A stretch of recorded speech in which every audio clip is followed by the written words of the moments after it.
पचमढ़ी से खबर आपको बता रहा है, प्रशिक्षण शिविर में पहुंचे हैं राहुल गांधी। कांग्रेस के पदाधिकारियों ने स्वागत किया है। प्रदेश भर के जिलाध्यक्षों की बैठक ले रहे हैं राहुल गांधी।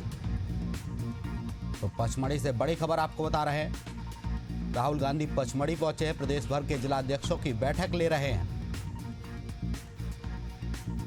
प्रशिक्षण शिविर में पहुंचे हैं राहुल गांधी। कांग्रेस के पदाधिकारियों ने उनका स्वागत किया है।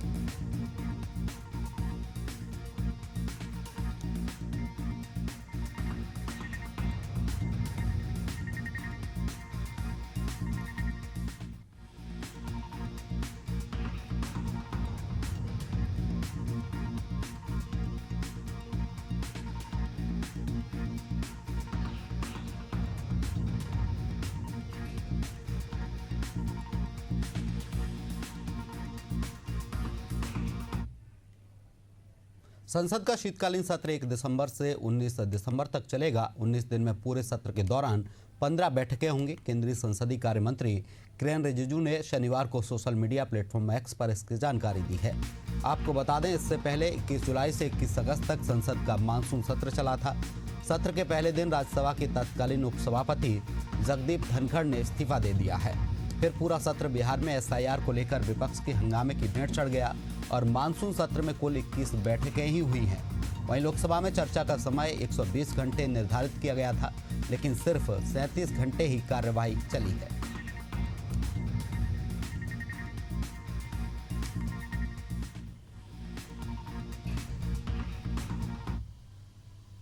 प्रधानमंत्री नरेंद्र मोदी ने बनारस रेलवे स्टेशन से 4 नई वंदे भारत एक्सप्रेस ट्रेनों को हरी झंडी दिखाई है।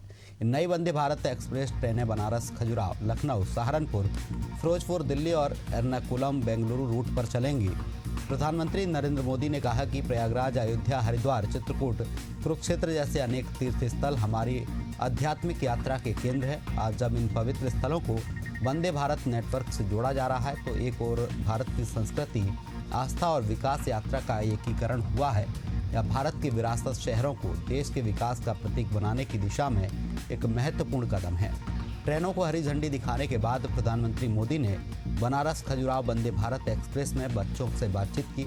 इसके बाद वाराणसी में रोड शो भी किया है।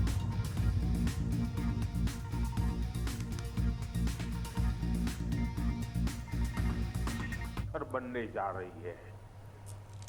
साथियों, हमारे भारत में सदियों से तीर्थ यात्राओं को देश की चेतना का माध्यम कहा गया है। ये यात्राएं केवल देव दर्शन का मार्ग नहीं है, बल्कि भारत की आत्मा को जोड़ने वाली पवित्र परंपरा है।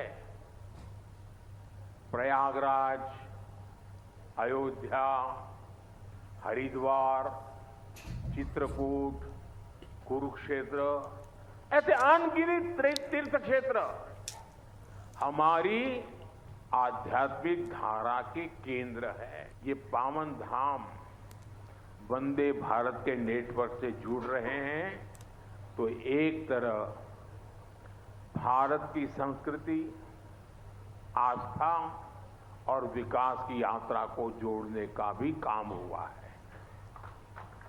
ये भारत की विरासत के शहरों को देश के विकास का प्रतीक बनाने की तरफ एक अहम कदम है।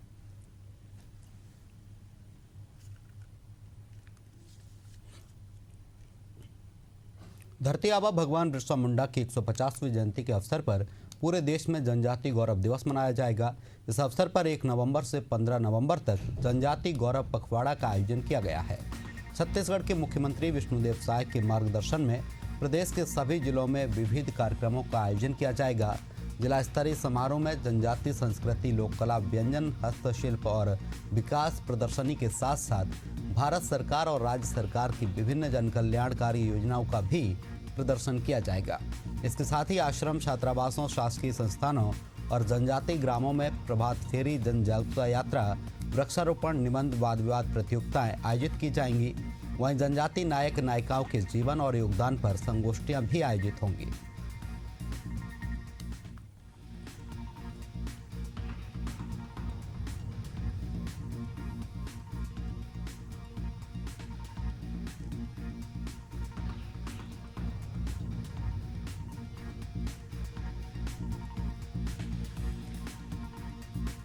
जनजातीय गौरव की भावना का उत्सव भगवान बिरसा मुंडा की 150वीं जयंती, उनके योगदान पर संगोष्ठियां आयोजित की जाएंगी।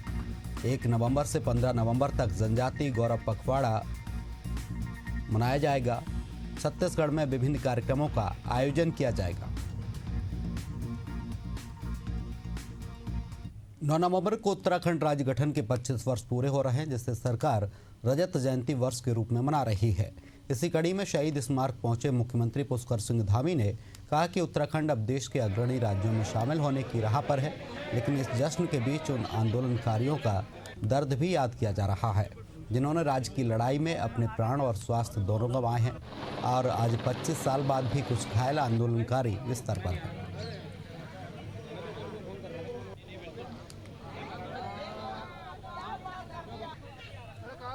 उत्तराखंड राज्य की स्थापना में हमारे शहीदों का, आंदोलनकारियों का, हमारी मातृशक्ति का, उत्तराखंड के जनगण का बहुत बड़ा योगदान था। उत्तराखंड राज्य स्थापना में जो संघर्ष हमारे आंदोलनकारियों ने किया, जो शहादत दी, उसको हम सब राज्य के 25 साल पूरे होने पर उन सभी आंदोलनकारियों को, उन हमारे शहीदों को हम नमन करते हैं और 25 साल की इस यात्रा में ये संकल्प लेते हैं कि हम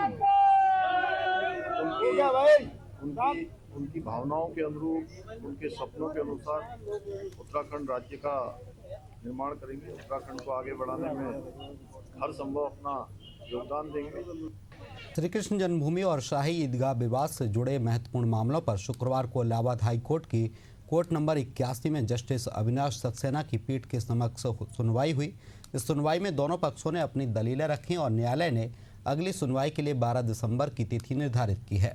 यह विवाद मथुरा की 13.37 एकड़ भूमि पर केंद्रित है, जहां हिंदू पक्ष का दावा है कि शाही ईदगाह मस्जिद भगवान कृष्ण के जन्मस्थल पर बनी है। हाईकोर्ट में सुनवाई के दौरान दिनेश फलाहारी नंगे पैर पहुंचे। उनका संकल्प है कि जब तक मस्जिद नहीं हटेगी तब तक भोजन नहीं करेंगे और नंगे पैर ही रहेंगे। आज माननीय न्यायालय में जो पिछली एप्लीकेशन पेंडिंग बनी थी, उन पर विचार विमर्श हुआ। हिंदू पक्ष और मुस्लिम पक्ष की तरफ से जितनी भी अमेंडमेंट वगैरह जमा हैं और एप्लीकेशन लगी हुई हैं, उन पर जो कमियां हैं, उस कमियों के बारे में माननीय न्यायालय ने स्पष्ट संकेत दिया है कि आप अपनी कमियों को पूरी करें और सुनवाई निरंतर चलेगी। माननीय न्यायालय ने अगली सुनवाई के लिए 12 दिसंबर की डेट लगा दी है। हिंदू पक्ष और मुस्लिम पक्ष के वक्ताओं के मध्य में जो बहस हुई, उस सभी बहस को सुनते हुए माननीय न्यायालय अब इन श्री कृष्ण जन्मभूमि से संबंधित 18 मुकदमों की सुनवाई 12 दिसंबर को करेगी।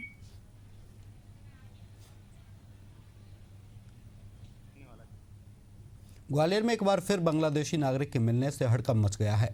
पुलिस ने गोविंदपुरी इलाके के एक फ्लैट से बांग्लादेशी युवती को हिरासत में लिया है। युवती के पास से बांग्लादेशी जन्म प्रमाण पत्र बरामद हुआ है। एडिशनल एसपी विदिता डागर के मुताबिक युवती पिछले 1 साल से यहां रह रही थी। पुलिस अब उसके संपर्कों और गतिविधियों की गहराई से जांच कर रही है।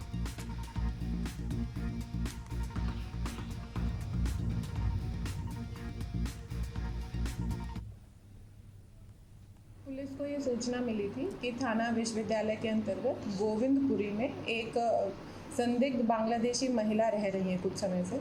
जब पुलिस को सूचना मिली तो इस सूचना की तस्दीक की गई, उक्त महिला से पूछताछ की गई और उनसे उनकी पहचान संबंधी दस्तावेज मांगे गए, तो उनके पास कोई भी ऐसा वैध दस्तावेज होना नहीं पाया गया। जब उनसे गहनता से पूछताछ की गई तो इस महिला के द्वारा एक बांग्लादेशी बर्थ सर्टिफिकेट पेश किया गया, जिससे ये प्रमाणित हुआ कि वो बांग्लादेश की नागरिक हैं। उस महिला से अभी पूछताछ की जा रही है और अग्रिम वैधानिक कार्यवाही की जाएगी। उत्तर प्रदेश के वृंदावन के ठाकुर बांके बिहारी मंदिर में दर्शन करने आए श्रद्धालुओं को बेचैनी महसूस हुई, जिसे मंदिर में मौजूद डॉक्टरों की टीम ने तत्काल प्राथमिक उपचार देने के बाद जिला संयुक्त चिकित्सालय भेज दिया, जहां डॉक्टरों ने उसे मृत घोषित कर दिया है। मृतक के बेटे ने बताया कि शनिवार सुबह वो पिता के साथ ठाकुर बांके बिहारी के दर्शन के लिए गया था। उनके पिता पहले से ही हार्ट मरीज थे। वहीं चिकित्सा अधीक्षक डॉक्टर विनीत यादव ने भी मामले की जानकारी दी है। ये दर्शनार्थी हैं, यहाँ पर बैठे हुए हैं आराम से। अब ये इनके फैमिली वाले हैं, ये साथ में इनकी बेटी है। वो शायद वो वहाँ मान नहीं रहे, डॉक्टर ने मृत घोषित किया तो वो शायद ब्रिज केयर ले जा रहे हैं अपनी मर्जी से। हाँ, एक श्रद्धालु आए थे हमारे पास, मृत अवस्था में उनको लाया गया था। अखिल उनका नाम है और 67 ईयर उनकी एज थी। हरिनगर दिल्ली के रहने वाले थे। क्या मामला है? उन्हें उनका हार्ट का इलाज चल रहा था जैसा उनके परिजनों ने बताया, और जहाँ तक संभावना है कि उन्हें कार्डियक अरेस्ट ही हुआ होगा इसके कारण। टीकमगढ़ में नाबालिग बच्चों से जुड़ा ब्लैकमेलिंग का सनसनीखेज मामला सामने आया है। शहर के संपन्न परिवारों के बच्चों को कुछ बदमाश प्रवृत्ति के नाबालिगों ने पहले दोस्ती के जाल में फंसाया, फिर उनके वीडियो बनाकर वायरल करने की धमकी दी। पैसे नहीं देने पर इन बच्चों से उनके घरों में चोरी कराई गई। पुलिस ने मामले में 2 नाबालिगों को गिरफ्तार किया है। एडिशनल एसपी विक्रम सिंह कुशवाहा के मुताबिक पूरे गिरोह की पहचान की जा रही है। यह मामला समाज में तेजी से बढ़ रहे साइबर और सोशल मीडिया अपराधों पर गंभीर सवाल खड़े कर रहा है।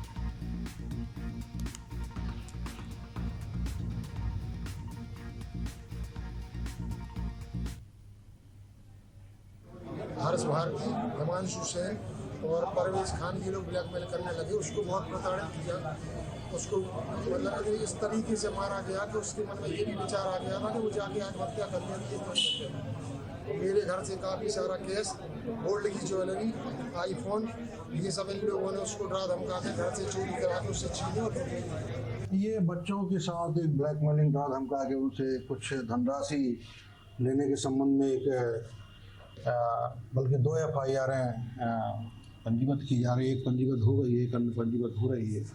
ये सारा मामला आरोपी और उसके साथियों के द्वारा बच्चों को ब्लैकमेल करके और उनके धन प्राप्त करने संबंधी पूरा मामला है, जिसमें उद्यापन सहित विभिन्न धाराओं के अंतर्गत प्रकरण पंजीबद्ध किया गया है।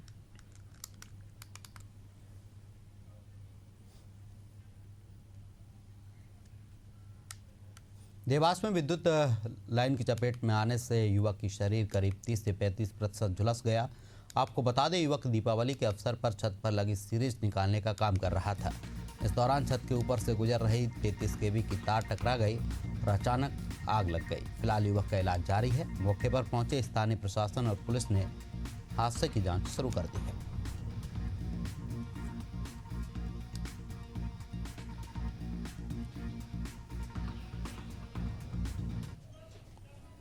राहुल नाम का, इसको इलेक्ट्रिक बर्न की शिकायत के साथ आया था ये। इसको 30 से 35% इसका शरीर जल चुका है, तो इसका हमने अभी प्राथमिक उपचार करके इसको अभी हम रेफर कर रहे हैं। कहाँ से लाए थे जानकारी? इसकी हमें जानकारी नहीं, इसके यहीं देवास में ही कहीं शहर में इलेक्ट्रिक का कुछ काम कर रहे थे, तो इनको जल गया था इलेक्ट्रिसिटी से।